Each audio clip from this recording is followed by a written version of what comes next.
All right, what's up, guys? It's been quite a minute since you've seen me and since I've been on here. Uh, if you don't know who I am, I'm Mark. I run Brits Customs. This is Common Sense Garage that you tuned into. And so tonight, what we have is I have a 97 F250 HD box style, right? So like I told you, this truck has been through something else. The guy's had it since he was a teenager, and so it's kind of got some sentimental value for him, and I want to make sure that I do it right for him. So I've been working on this thing for a client now who lives out of Tennessee, and I think he's moving into North Carolina, but anyhow, I got set up with him, and so this is the F250. I've already started disassembling a lot of it. The front grille, pulled all the moldings off the side, pull all the door handles off, the mirrors, everything that I needed. And we've got to get this bed up off the frame because the frame, as you can see, is pretty rusted up underneath there. So I'm going to be doing some things with it, and I'm going to take care of it as well as painting the whole truck. So hopefully you'll stick around and you'll get to see the finished product, and maybe I can help you in some way. So stick around and let's see what we can do.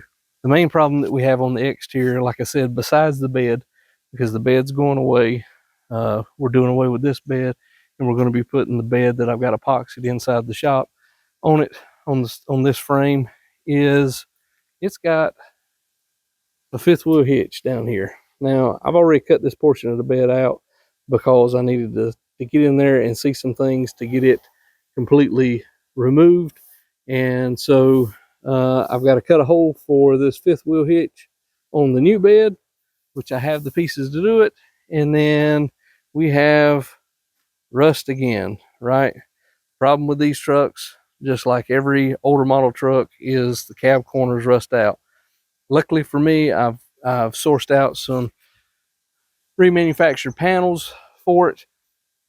So we're able to cut this panel out, put in a panel, and if all goes well, and I think it will, we'll be able to patch it up and to where you won't even be able to tell that this was rusted, and it will have brand new metal, sheet metal, thick gauge, quality sheet metal on it, so that it will last and that repair will last as well. When it comes to salt being on roads, and salt wreaks havoc on all vehicles, being up in the mountains, a lot of times you have salt on the roads because they have snow in the mountains, more typical than what we do here in the Piedmont of North Carolina.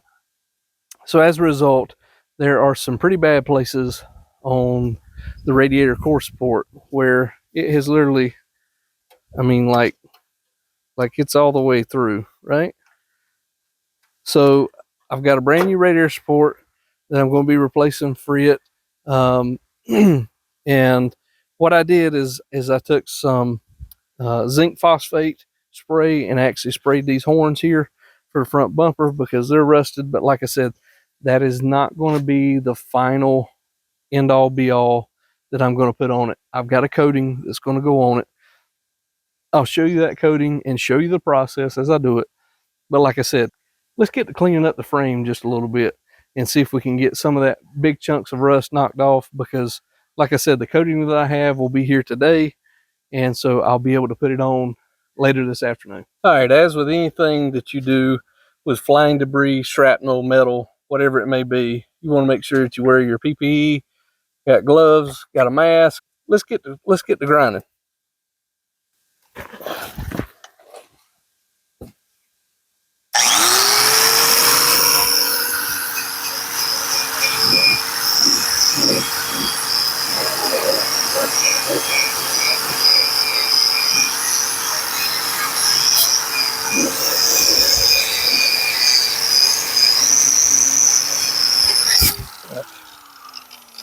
Yeah. Don't do that.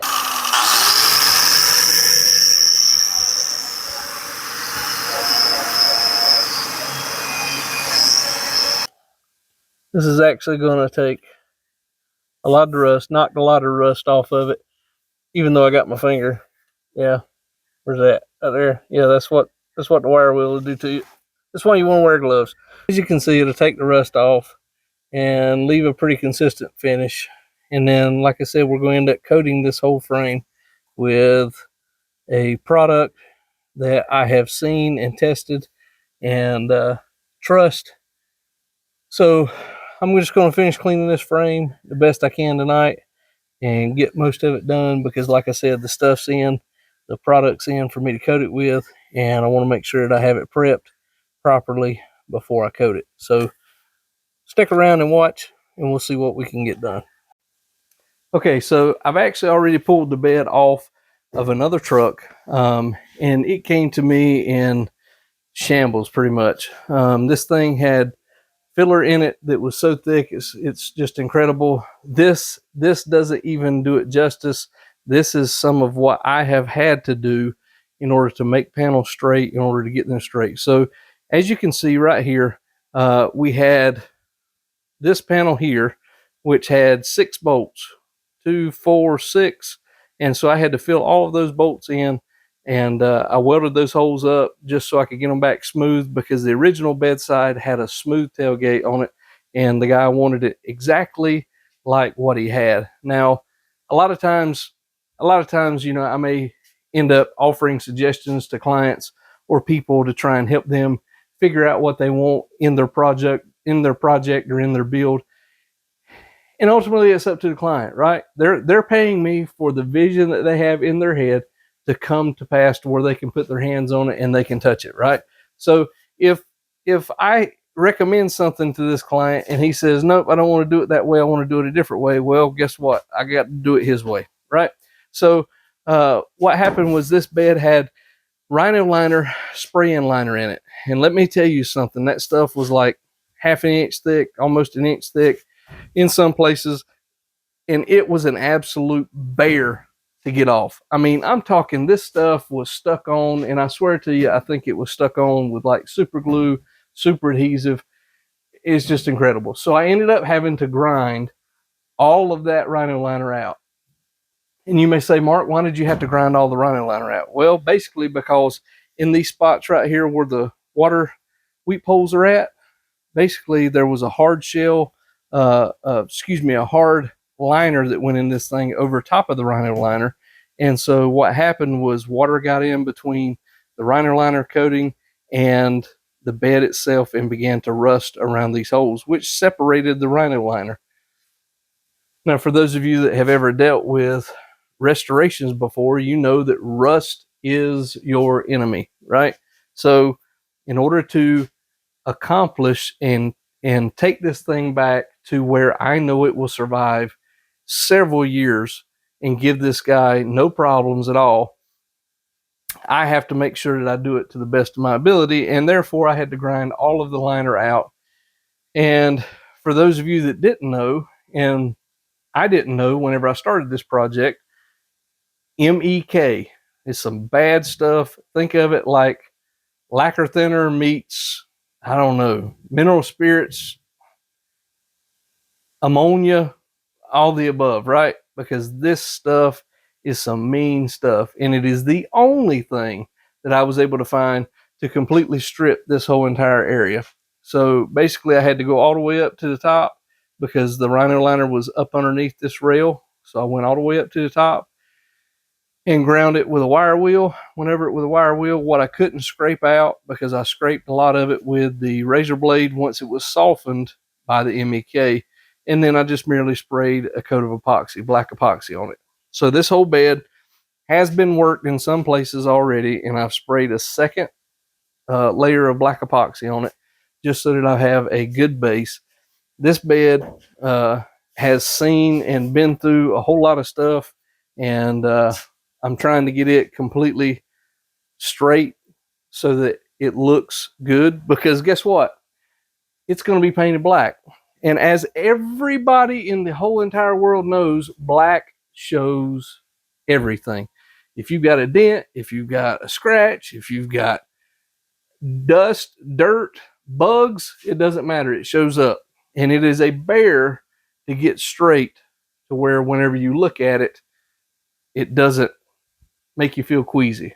There's no waves, there's no dents, there's no lines that shouldn't be there. And so in doing this bed, I have Sanded it all the way down to metal, bare metal, with 80 grit sandpaper. I have came back, epoxied it, and then I came back over top of that, scuffed it again with 80 and 120, and then done some body work uh, over the 80 grit scratches, resanded it with 120, and done the 120 sand before I put this second coat of epoxy on it, which now I can go back and do my final fill on it if I want to, or I'm probably going to do a sprayable filler, right? So I'm not sponsored by any of these people, so I kind of don't want to give names, but if you've been in the industry long enough, you know what I'm talking about when I say slick sand. I'm going to spray a polyester filler over top of it, and then I will come back and block the whole entire thing with 320, and therefore it will be ready for its final base coat. And so I'm planning on doing base coat, clear coat on this thing, just so everybody knows. The cheaper, well, not the cheaper, but the easier way would be to do single stage on it, possibly, but then you run into some trouble with a lot of other things, and I just don't feel like having that happen, because my reputation's on the line, right? And so if I'm going to do it, I'm going to do it right. That's the way my pops always raised me to do, and that's the way I intend to do it. So what I told the customer was that I'm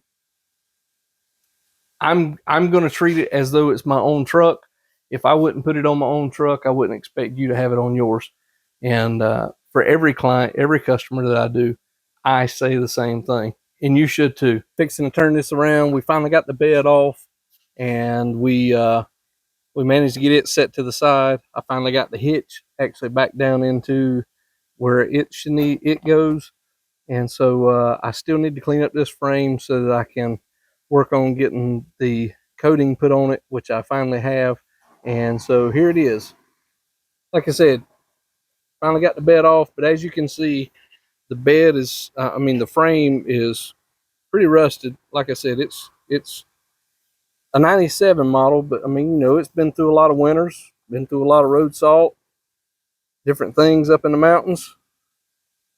And so, as you can see, somebody has already replaced these shackle mounts on the back on both sides, but they didn't replace them on the front. So apparently the shackles on the back must have ended up rusting off, or either rusting through, whatever.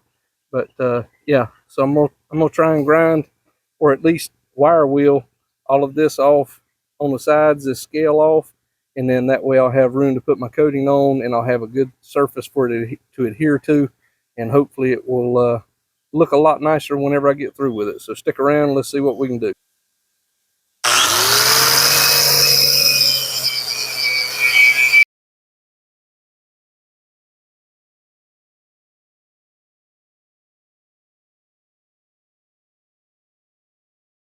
I've taken some aluminum foil, just some cheap aluminum foil from the Dollar Tree, and wrapped up all of my lines, because I want to make sure everywhere I don't want this coating to be on, I want to make sure that I actually cover up those lines or cover up those pieces. So what I've got is actually this stuff right here, and it's called Pour 15 Rust Preventative, and it is genuinely one of the best solutions if you have rust and you need to encapsulate it. You need it not to rust anymore, but you've got to do something. Pour 15 is the way to go. So I'm gonna go ahead and get started mixing this stuff up, putting it on, and I'll show you what it looks like. So I have already wiped this surface down, all of this whole surface, everything that you see here. I've wiped it down with wax and grease remover.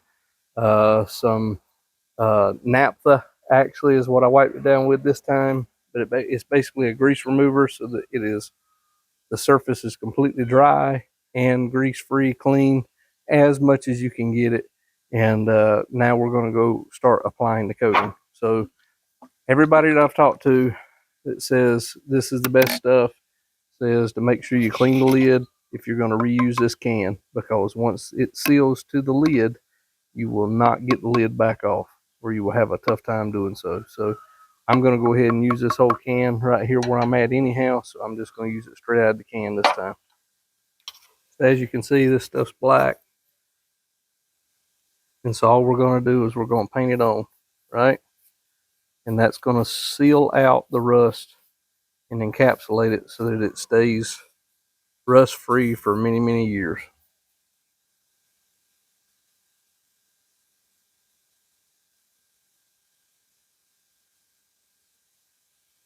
Stuff self levels, so you don't have to worry about it. Kind of glob it on and you'll make it right. Let's speed this up a little bit.